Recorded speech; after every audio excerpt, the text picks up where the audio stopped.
Okay, been sent out to this hot water cylinder. Customers reported that he got water coming from and they're catching it in his tray. So we'll just run our hands around everything that we can see on the outsides and try and find a leak. And I'll just put my hand underneath this overflow section and yeah, got water here. So in the top of these cylinders, there's a ball valve. And what probably happens is that the ball valve doesn't shut off properly. The water raises up to the overflow and comes down here and starts dripping down the side of the cylinder. So yeah, inside this cylinder, you see the ball valve's constantly dripping and the water level is really high, causing the water to go down.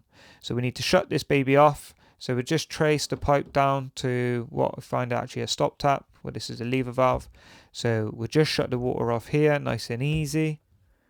Somebody's done some hard work here for us. They're normally on like a stop tap, which are really hard to shut off. So we just open up the hot water tap. This basically will then drain the levels in the top of the tank, giving us no restriction or obstruction getting the ball valve in and out. So we'll just take this section off here on the ball valve now.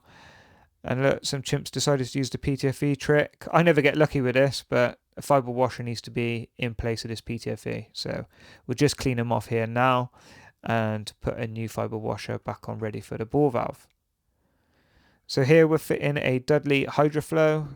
These work off equilibrium pressure. They're RAS approved and I just find them nice to fit in these little tanks. So we'll just put a retaining sort of nut on hand tight. This gives us enough play to put the tap connector thread on from brass to brass without it cross threading or finishing up at funny angles. Once that is tight, then we can just wind the retaining nut back on after just to secure them in place.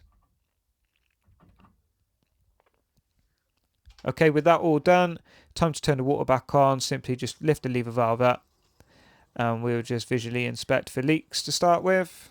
Everything all looks good here. Water levels flowing and stopped. Perfect.